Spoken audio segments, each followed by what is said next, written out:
Contohnya yang membunuh Namrud, Bu. Apa? Nyamuk, Pak. Nyamuk masuk ke telinganya, Bu. Nggak bisa keluar. Berterbang-terbanglah dalam kepalanya nih, Pak. Nyamuk. Jadi gatal. Nggak bisa digaruk. Cara garuknya apa, Bu? Minta pukul dia baru enak garuknya, Pak. Puas pengawalnya melepuk dia tiap hari, Pak. Sal gatal lepuk kan muka aku. Senang hati, Pak. Habis kena lepuk aja dia, Bu. Akhir mati Namrud karena nyamuk.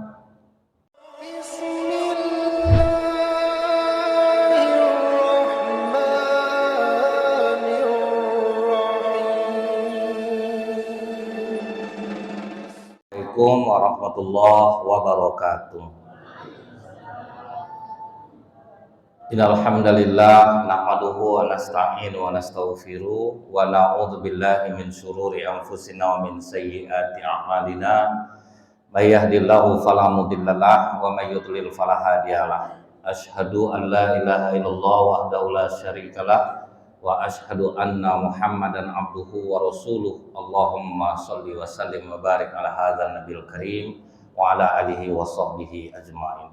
Yang sama-sama kita muliakan Bapak Camat Bukit Raya, Bapak Tengku Ardi Dwisasti SSTP MAP, yang sama-sama kita hormati alim ulama kita, juga buya kita, ketua masjid kita, Bapak Haji Asrori MA, beserta pengurus. Yang saya hormati Bapak RW, Bapak RT, orang-orang tua kami, serta hadirin hadirat dan anak-anak kami, Bapak Ibu semua, yang semoga kita semua senantiasa dirahmati oleh Allah. Bersyukur kita kepada Allah dan mengucapkan alhamdulillahirabbil alamin. Bersolawat kita kepada Rasulullah SAW dengan ucapan Allahumma sholli ala Muhammad wa ala alihi wasallam. Sebenarnya Bapak Ibu, hadir saya malam hari ini di sini ada sedikit drama sebetulnya. Jadi dari Kamis yang lalu itu, Pak, sampai hari Minggu saya itu safari dakwah di Dumai dan Rohil. Masih di hari ini seharusnya. Jadi malam ini saya seharusnya mengisi di Dumai Islamic Center maghrib ini. Nanti isanya Ustadz Taki Malik, jam 10 paginya Ustadz Dery Sulaiman, Pak. Tapi rupanya panitia salah arti apa yang dikatakan Pak Wali Kota Dumai. Dia bilang Ustadz Dery Sulaiman sama Ustadz Taki Malik. Akhirnya waktu itu saya pun dibatalkan. Dibatalkan berarti kan saya kosong di malam, Pak.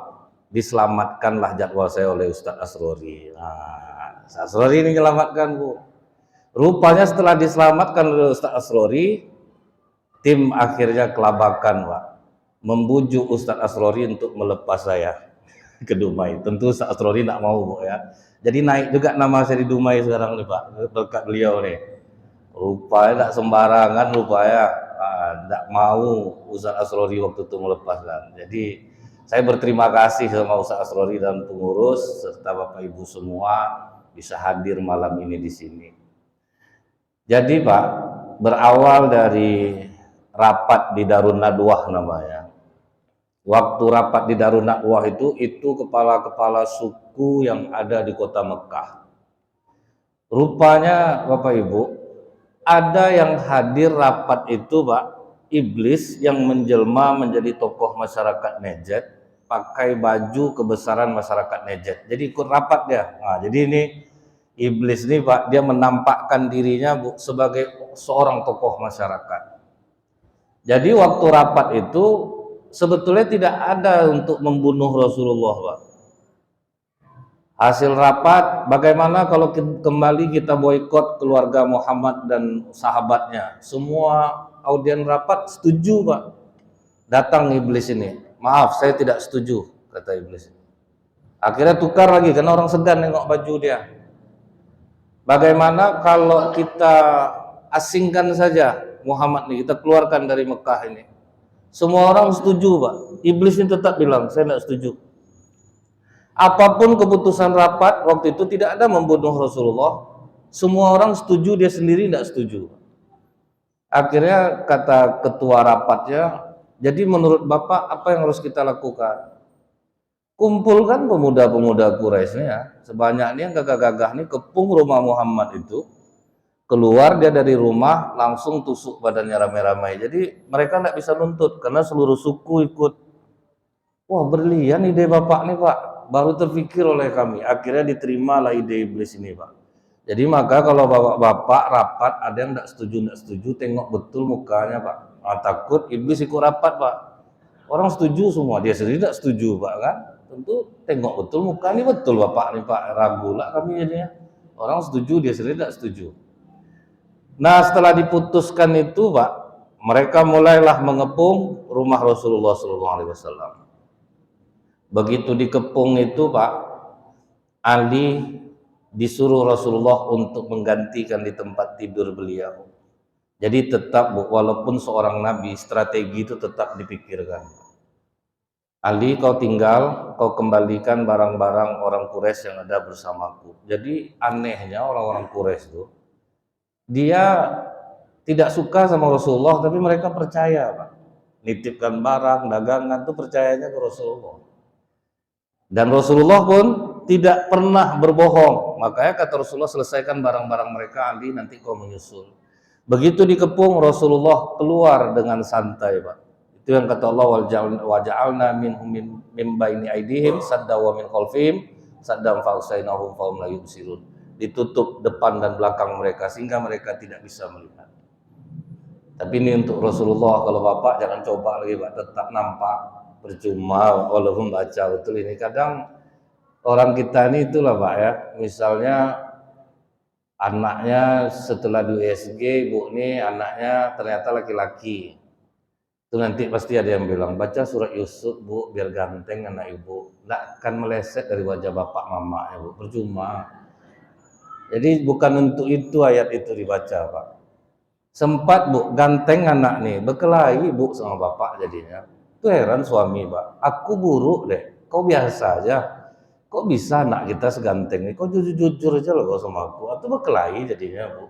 Itu curiga suaminya pak. Jadi bukan untuk itu ayat Al-Quran itu.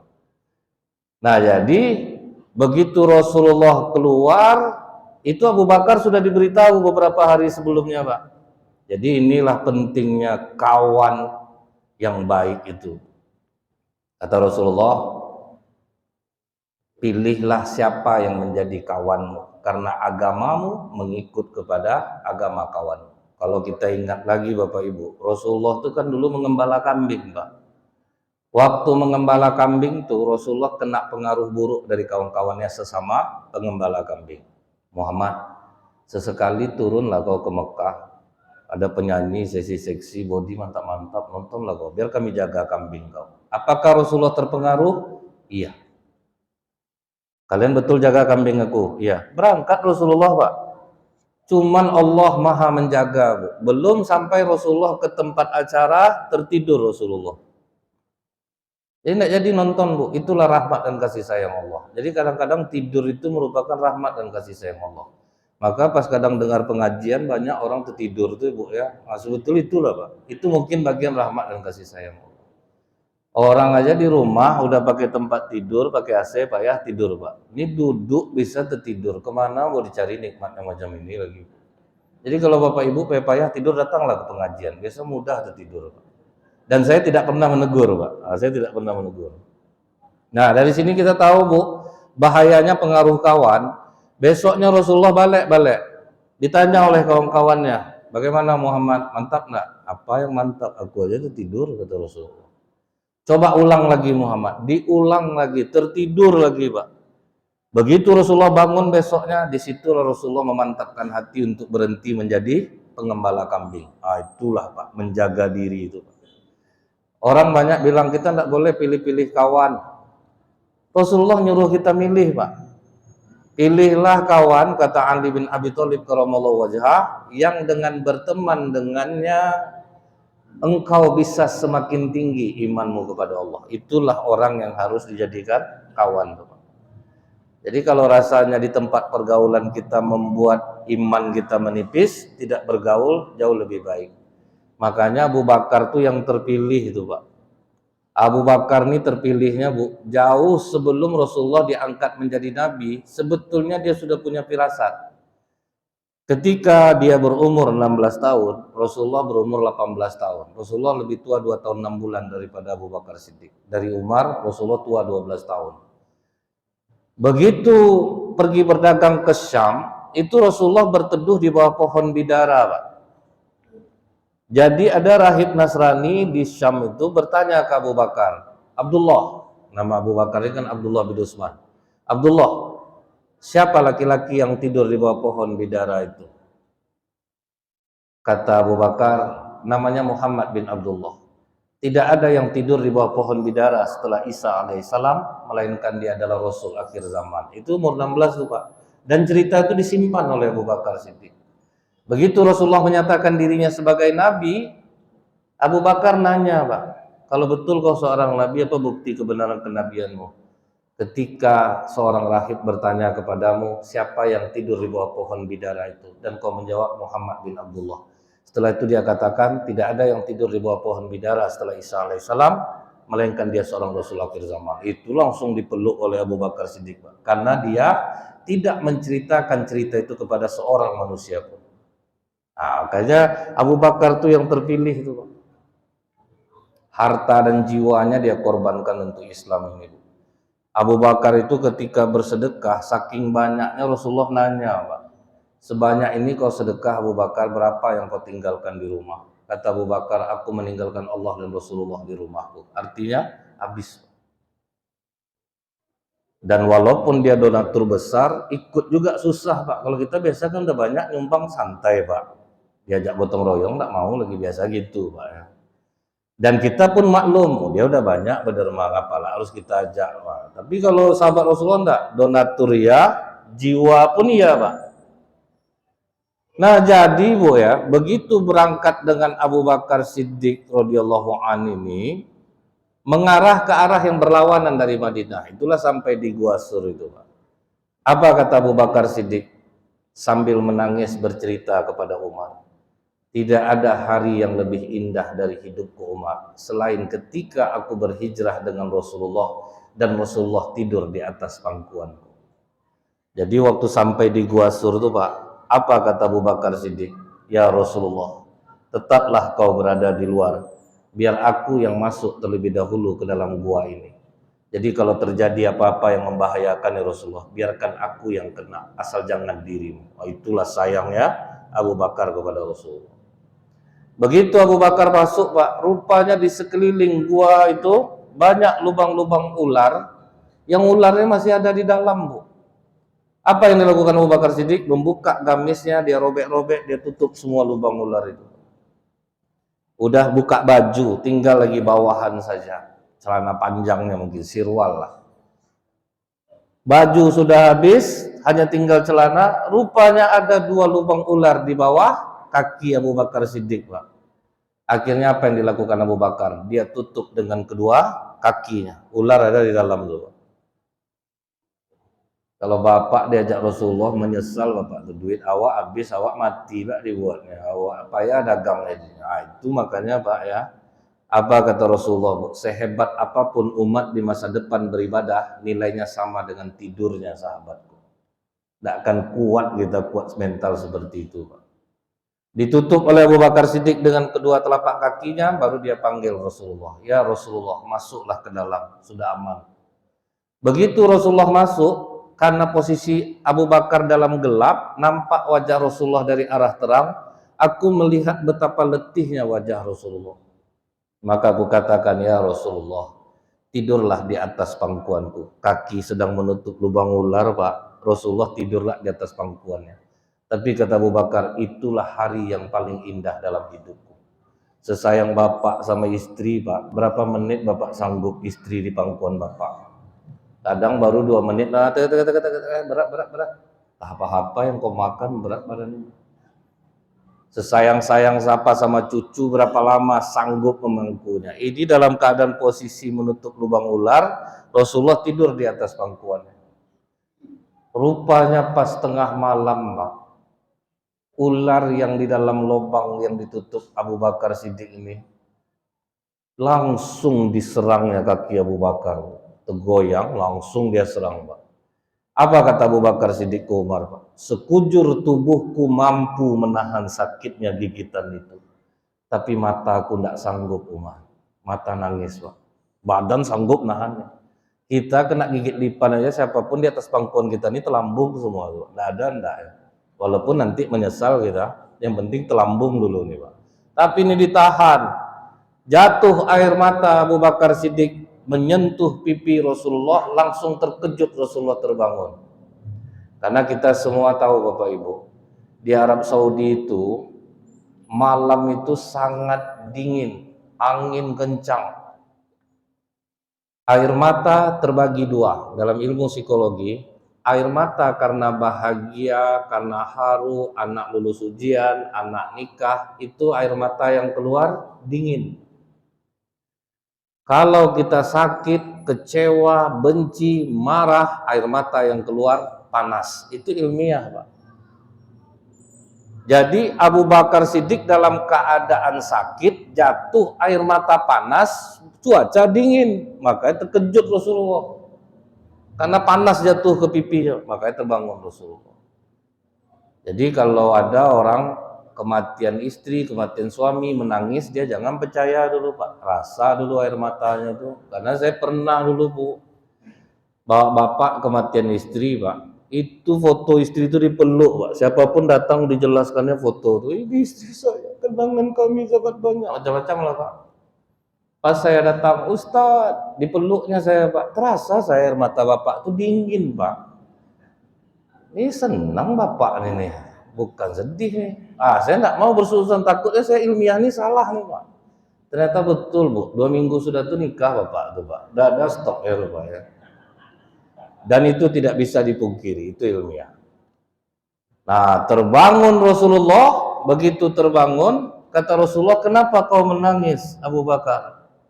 Kakiku digigit ular ya Rasulullah. Langsung duduk Rasulullah. Bagian mana yang digigit? Dilihat oleh Abu Bakar Siddiq. Diludahi oleh Rasulullah. Berkah ludah Rasulullah itu hilang bisa hilang sakit. Tapi itu ludah Rasulullah, janganlah Bapak coba ke anak cucu Bapak, Pak. Infeksi kakinya nanti. Kita ini kadang aneh, Bu. Dia kadang Rasulullah tuh, Pak, mata Ali aja dalam keadaan sakit diludahinya sembuh. Kita jangan buat macam itu, kuman kita banyak, Pak.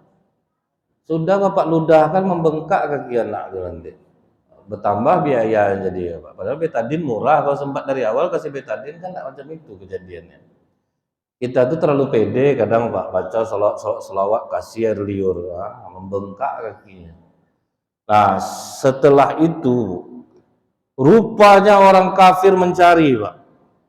Bolak-balik di atas gua Sur itu, Bu. Bolak-balik.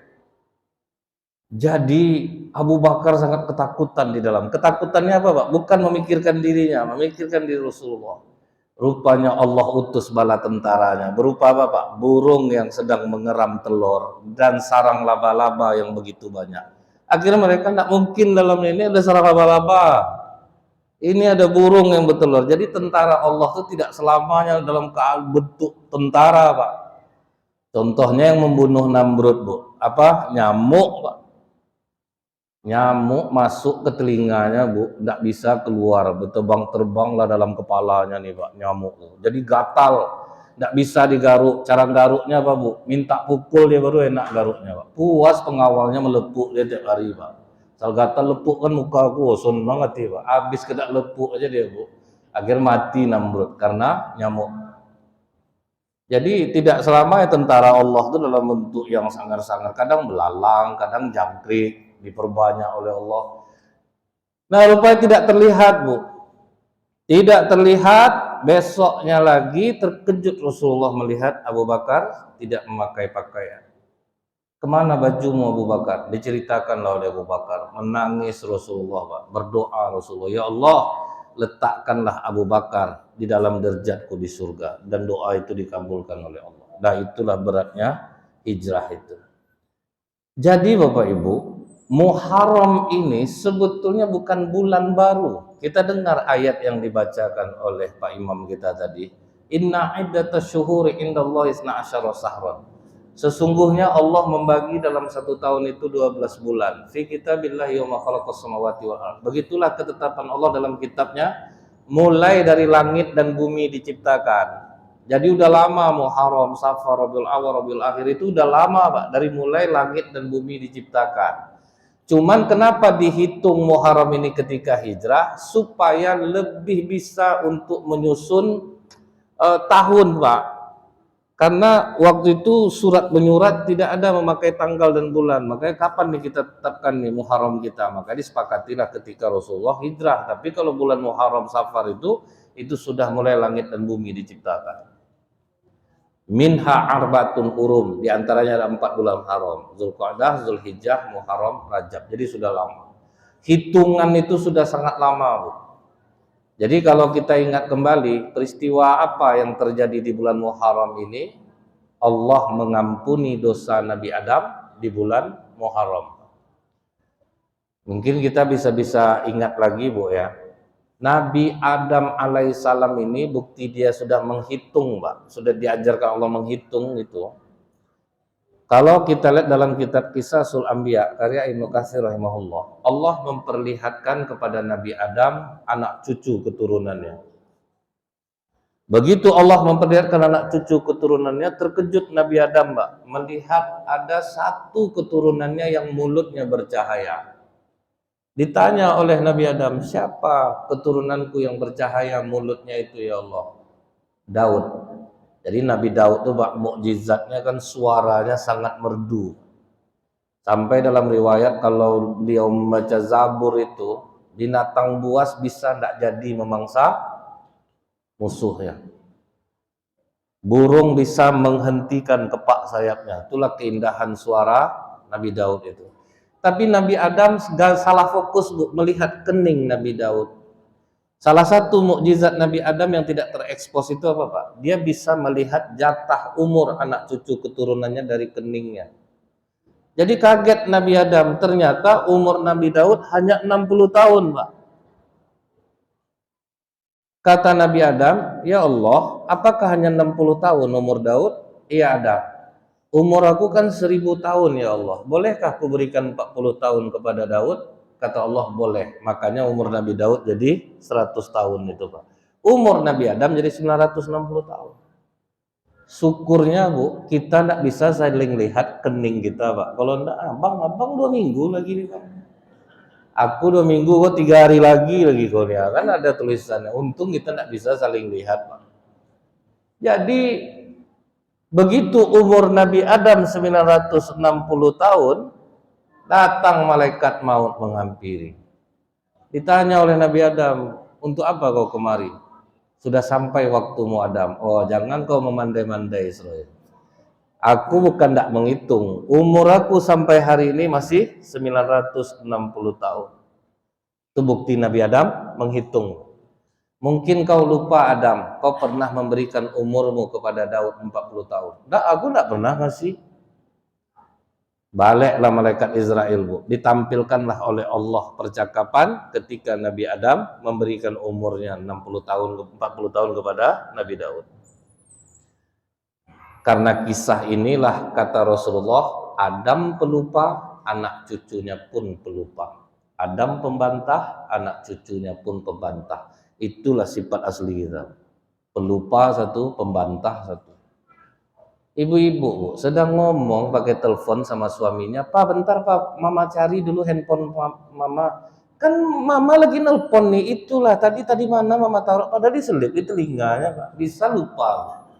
Itulah pelupa kita tuh, Pak. Pembantah apalagi, Bu. Pembantah nih kita tuh pantang dihina orang, pantang direndahkan orang, Pak. Langsung kita naik emosi kita. Bu, kata ibu, apa nih Bu ya, kulit ibu hitam, jangan pakai lipstik warna merah, macam dendeng belado Ibu. Siapa yang ngomong? Oh, langsung tersinggung, Pak. Ibu apa tuh yang ngomong? Tahu kalian enggak? Dia berjilbab tuh kepalanya sulah tuh, bukan enggak tahu aku. Akhirnya membongkar aib jadinya, Pak. Kita tuh Bu ya, kita udah tahu nih sifat asli kita nih pembantah. Aku nggak boleh jadi orang seperti itu.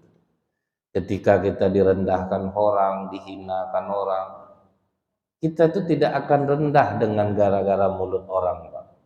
Itu tuh pilihan kita. Kalau kita mau tersinggung, ya sedihlah kita, hancur kita. Makanya pas COVID kemarin tuh Pak, saya ceramah di rumah sakit jiwa. Saya tanya ke dokter tuh, dok, ada enggak orang gila yang kena COVID? Kata dokter, mana lah mempan Ustaz, orang gila enggak mempan lah. Apa sebab? Dia enggak itu yang dipikirkannya. Kita suka mikir Pak. Sedikit dihina orang langsung tersinggung. Orang gila Bu, mau dihina apapun senyum dia Pak. Ketawa dia, enggak ada tersinggung hatinya Bu. Enak tidurnya Pak. Kita dihina orang enggak tidur malam apa enggak naik gula itu jadinya Bu. Itu kena ginjal jadinya Pak. Masuk masjid bangkit takut waktu itu. Batuk orang 3 kali berdenyut jantungnya Pak. Mati lah aku positif. Nah, itu dia membuat banyak orang kena sakit. Sampai orang tukang galon banyak berhenti kemarin Pak. Kenapa Bang berhenti ngantar galon Bang? Masuk saya ke perumahan tuh Ustaz, disiramnya saya pakai disinfektan. Kali 100 galon, basah buyuk saya kena disinfektan. Mati kena disinfektan, saya lagi bukan kena COVID, mati yang berhenti dia jadinya. Karena apa? Kita pemikir. Makanya Bu, apa kata Profesor Dr. Masaru Emoto Pak? 80% penyakit dari pikiran, hanya 20% dari makanan. Berhentilah kita menyalahkan makanan, tensi naik, gula darah. Jangan salahkan makanan Pak. Di Arab Saudi itu Ibu, seekor kambing 4 orang makan tidak ada yang naik kolesterolnya satupun Pak. Kita dapat undangan kekah sakit tengkuk langsung Pak. Belum makan kambing lagi. Dengar pengumuman Ustaz Asrori, kita ada kambing malam ini 2 langsung sakit tengkuk ya Pak. Belum makan lagi. Jadi sebetulnya Bu, tuh Ibu, yang membuat bapak nih sakit jantung, darah tinggi itu apa Bu? Pergi beralek sama Ibu, bapak mau ngambil daging, Ibu larang, itu yang naik jantungnya itu. Baru mau terambil daging baru Pak, jangan abang makan lagi sakit abang nanti. Iyalah tahan juga Pak. Ambil telur puyuh kena marah juga, jangan ambil telur puyuh itu lagi tinggi kolesterol tuh. Itu yang buat jantung bapak naik itu Bu. Karena dia mau makan Ibu larang, itu yang naik jantung tuh Pak. Nah itu Ibu ya. Nah kemudian Pak, begitu Nabi Adam digelincirkan oleh iblis. Iblis menggelincirkan Nabi Adam dengan 2 hal saja Pak. Jadi kalau kita lihat dalam kitab Tazkiyatun Nafs, iblis naik ke kapal Nabi Nuh. Begitu iblis naik ke kapal Nabi Nuh ini dakwah lebih kurang 500 tahun. Jamaahnya cuma 70 orang. Jadi Nabi Nuh hafal betul wajah jamaahnya Pak. Tahu-tahu masuk 1 orang mulutnya mirip mulut sapi Pak. Kau ini siapa? Kata Nabi Nuh. Aku dipaksa Allah naik ke atas kapal kau Nuh. Sebetulnya aku tidak mau, tapi akhirnya ingat aku pun punya misi jadinya. Aku ingin badan sahabatmu bersamamu, hati mereka bersamaku. Baru sadar Nabi Nuh, ini iblis yang naik. Turun kau dari kapal aku. Tunggu dulu Nuh. Aku dipaksa Allah untuk menyampaikan senjataku menggelincirkan kalian. Setaat apapun kalian beribadah, kalian tidak akan pernah bisa mengalahkan aku. Dengan inilah aku menggelincirkan Adam. Yang pertama Nuh, iri hati, hasad, dengki. Sehebat apapun kalian ibadah Nuh, kalian tidak akan pernah bisa mengalahkan aku. Kenapa dengan iri hati, hasad, dengki kami tidak bisa mengalahkanmu? Kau tahu enggak Nuh, kenapa aku diusir dari surga? Aku dengki kepada Adam. Aku senior, dia junior, itu suruh aku sujud sama dia. Dia tak mau aku. Aku lebih lama sama dia daripada dia. Akhirnya aku diusir. Daripada aku diusir sendiri, biarlah sama-sama tidak dapat. Itulah dengki itu Pak. Aku buat dia untuk memakan buah khuldi. Aku gelincirkan dia karena kedengkianku kepadanya. Nah, sementara kita umat Islam ini Pak, ternyata banyak yang memelihara iri hati, hasad dan dengki. Jangankan orang biasa lagi Bu, Ustadz Abdul Somad aja yang begitu naik Pak ya. Apakah kata Bapak Ibu semua Ustadz suka? Enggak, yang menjatuhkannya pun banyak Ustadz juga. Sedangkan di kalangan Ustadz aja mendengki Bu. Apalagi di kalangan orang biasa. Jadi iblis ini tidak takut ya Pak. Silahkan kalian ke masjid sholat, silahkan kalian baca Quran. Yang penting kutanamkan kedengkian dalam hati kalian. Bahkan di antara kori-kori aja Bu, banyak yang saling mendengki satu sama lain. Ini juara kenapa nindak? Masih ada rupa seperti itu. Ternyata iblis berhasil. Dan kedua, iblis menggelincirkan dengan memasukkan keserakahan ke dalam diri Nabi Adam alaihissalam. Kenapa dengan serakah kami tidak bisa mengalahkanmu? Adam kurang apa di surga dia? Semua fasilitas sudah untuk dia. Hanya satu yang tidak boleh, mendekati buah khuldi. Aku masukkan keserakahan. Kau ingin abadi Adam? Aku ingin makan buah khuldi itu. Karena khuldi itu artinya keabadian. Akhirnya aku gelincirkan dia makan karena keserakahan itu. Makanya ada kita waktu miskin aman-aman aja hidupnya Pak. Waktu kaya kekurangan dia. Dimasukkan iblis terus keserakahan ke dalam jiwa. Jadi mudah-mudahan ini bermanfaat. Lebih kurang saya mohon maaf. Subhanakallahumma bihamdika asyhadu an la ilaha illa anta astaghfiruka wa atubu ilaik. Assalamualaikum warahmatullahi wabarakatuh.